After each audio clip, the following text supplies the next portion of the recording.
Up next is Phil Little. He's here from the Attorney General's office to do a short presentation on this epidemic.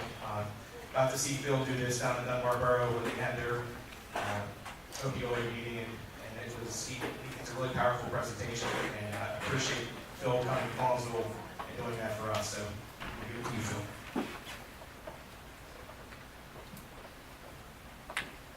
Well, good evening.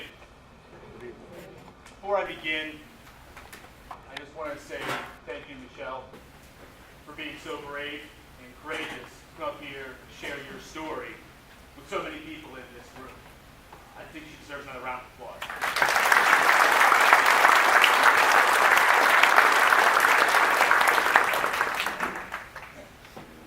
I'm so glad to see that there are so many people in this room today.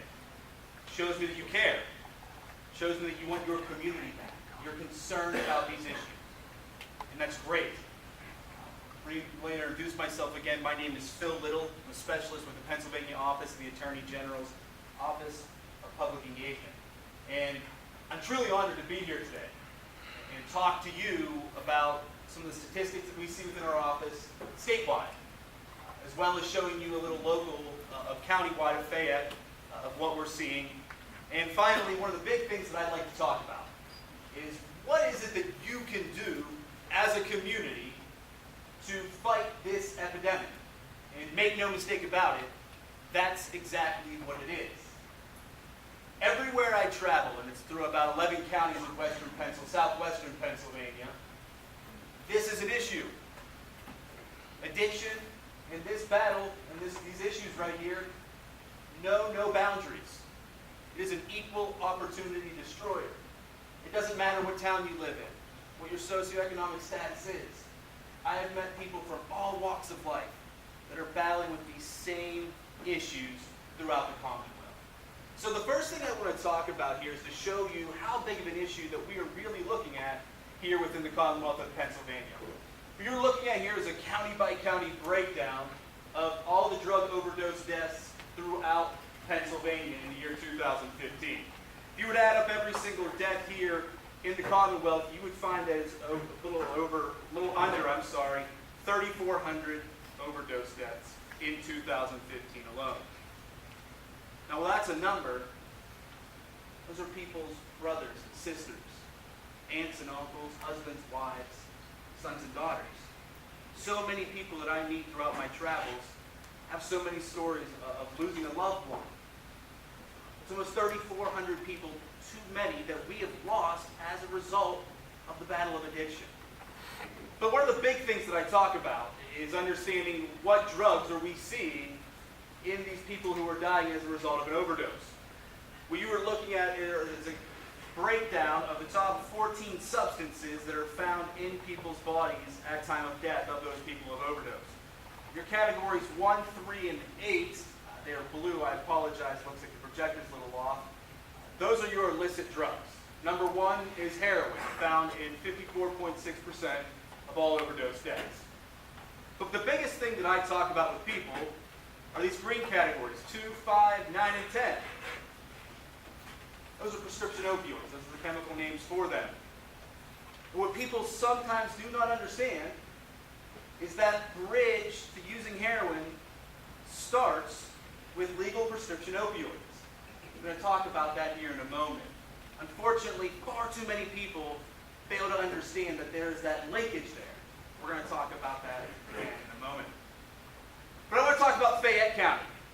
What we're looking at here is a county or a year-by-year breakdown from 2012 to 2017, active as of today, according to overdosefreepa.org, of the overdose deaths here in your county.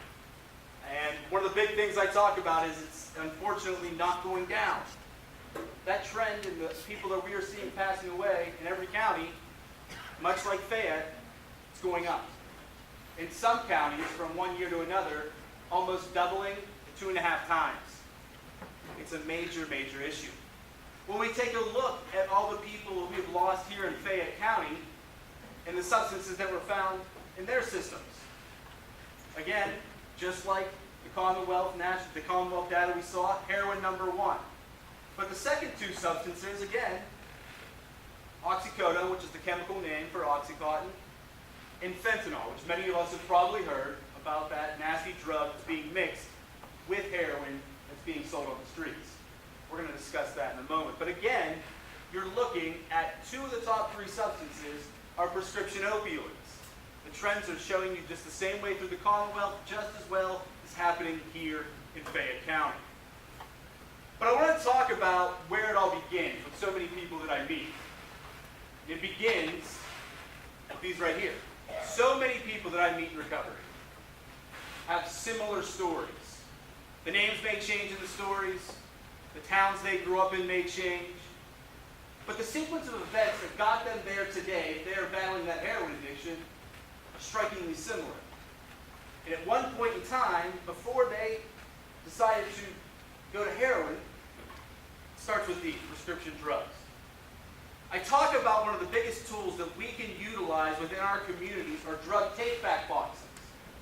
If you have unused prescription drugs laying around in your house, which many of us are guilty of, please get them properly disposed of. I'm going to show you here in a moment some of the locations within your county.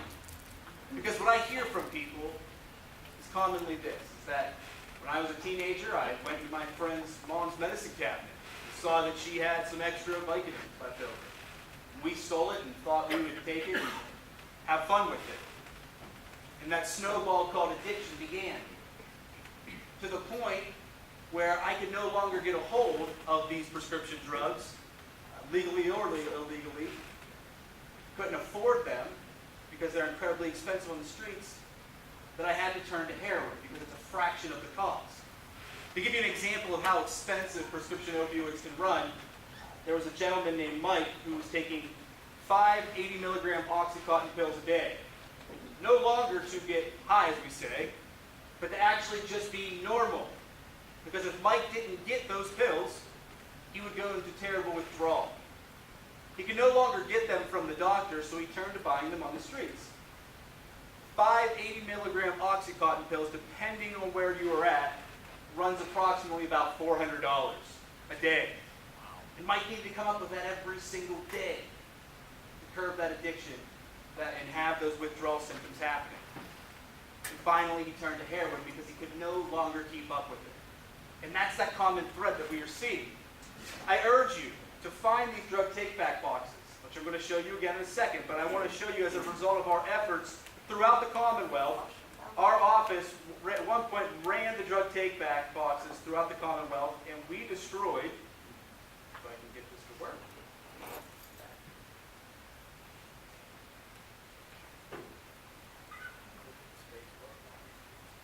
yeah, can you hit the space bar for me, please? Thank you. I'm going to need you there right there, so thank you. In 1 year, as a result of drug take-back boxes, we destroyed 50,000 pounds of prescription drugs. I'm going to say that again because it's astronomical. 50,000 pounds of prescription drugs. These are 50,000 pounds of prescription drugs that may have been laying in our medicine cabinets, as people would say, laying next to our nightstands. And what we don't realize is the prescription drugs kill more people than heroin and cocaine combined do in 1 year. Prescription drugs kill 300% more people than all gun-related deaths do in the United States in 1 year. Now, while many of us are responsible gun owners, taking care of our firearms as we should, locking them up when we're not using them, these are killing more people. And they're not locked up. They're sitting in those medicine cabinets. So I urge you, please, we can go to the next slide here. Here are 7 locations that I found on our website online from the DDAP program that throughout Fayette County, and there may be more now, but these are the top 7 that I found throughout your county. If you have unused prescription drugs, please go to these sites. Here are the numbers you can call, contact them to find when they would be open so that we can get these drugs out of the hands of people that may take them. Now, I will mention this. A lot of people come to me and say, well, why not just flush them down the toilet? Please do not do that. What you're doing there is now you're tainting the water system with those narcotics. Please don't do that. Take them to a drug take-back facility here and get them properly destroyed. The next thing I want to talk about is activity in your communities. Oftentimes when I talk to people, they say, I've seen some activity in my community that may be suspicious. But I don't want to say anything for fear of retaliation of that person who I may have turned in. Well, we solved that problem, ladies and gentlemen. What I urge you to do is contact our anonymous tip line. We do not know who you are. We don't care who you are. We care about the information you have, though. Please do not hesitate to contact us at the 1-800 number up here. You can also text us your information to PA Drugs plus your tip to 847-411. Any information that you have, we will look into. It's one tool that we can use to keep our communities safer. Finally, what you were looking at back here is my information. I work in the Office of Public Engagement. Every single day, I travel throughout Western Pennsylvania talking to people of ages young and old about a number of different issues. But one of the hot button issues I talk about now is this exact issue right here with young people. If you have a need that we may come in and talk to one of your organizations, Boy Scouts, Girl Scouts, after-school programs, whatever the case may be, please do not hesitate to contact us. We are free of charge. We would love to work with you. We are here to serve you. We are here to serve you within the Office of the Attorney General. Please do not hesitate to contact us. The last thing I want to talk about is oftentimes I live in a world where I think everyone knows what a stamp bag looks like, because that's the world I live in, right? But the reality of it is we talk about these things but simply don't know what they look like. So I want to go through a few things just to help you understand what exactly these things are. What you are looking at right here is a basic unit of measurement of heroin, which they call stamp bags. Why they're called stamp bags is because of the branding on the bag itself. These ones here, as you can see, are Twilight. It is literally done for a branding purpose. So if someone has heroin that is popular, they may go out and seek that exact stamp bag, right? And one of the phenomenons that many people don't realize is if someone were to overdose on a certain stamp bag, you would think people would run away from that. It's the exact opposite. They run to it. Because they believe that maybe they can do a little less and achieve that maximum high. So it's important to understand these concepts, and it's something, honestly, the public simply does not know. The next thing I want to talk about is a little bit of a bigger terminology with heroin and how it's packaged. Many of us may have watched the news and heard that police seized 1 bundle of heroin or 3 bricks of heroin. What does that even mean, right? So I want to break down this terminology to help give you a better understanding of what exactly they're talking about. What you are looking at over here are 4 different bundles of heroin. 1 bundle equals 10 stamp bags. Okay, so if you hear on the news that police seized 4 bundles of heroin, they seized 40 stamp bags, just to give you a rough idea. Talking about bricks of heroin, 1 brick of heroin equals 5 bundles. So 1 brick of heroin is approximately 50 stamp bags, so that you can put into perspective exactly what they're talking about there and understanding. This is typically how we see it packaged. Next one, please. But because of fentanyl, I'm going to explain in a moment, please don't touch it. Because nowadays we are seeing that many people aren't even buying heroin. They're buying pure fentanyl, or fentanyl mixed with heroin. Fentanyl is one of the most powerful prescription opioids that is out there. It's one of the few drugs that's measured in micrograms. Typically pills and other medicines are measured in milligrams, right? To give you an understanding of how minute a microgram is, imagine you have a paperclip in your hand, which weighs approximately 1 gram. If you were to divide that paperclip into 1,000 pieces, one of those pieces would equal out to 1 milligram, which is what typical pills are measured out in. But fentanyl, again, because it's so powerful, can't be measured in milligrams. It's measured in micrograms. To give you an idea of the unit of measurement of a microgram, take that same paperclip and divide it into 1 million pieces. 1 unit is 1 microgram. Ladies and gentlemen, what you are looking at is a fatal dose of fentanyl. grains of sand we are talking about here, ladies and gentlemen. And this drug can be absorbed through the skin. So please, if you are around these things, you see them, do not touch it. We simply do not know what we're dealing with in those situations, okay? So I hope me coming up here today and coming out here and talking to all of you about some of the things that we see within our office, the statistics, talking about the drug take-back boxes, please utilize that. I can't tell you how many people I have seen who started off by going into someone's medicine cabinet, taking pills.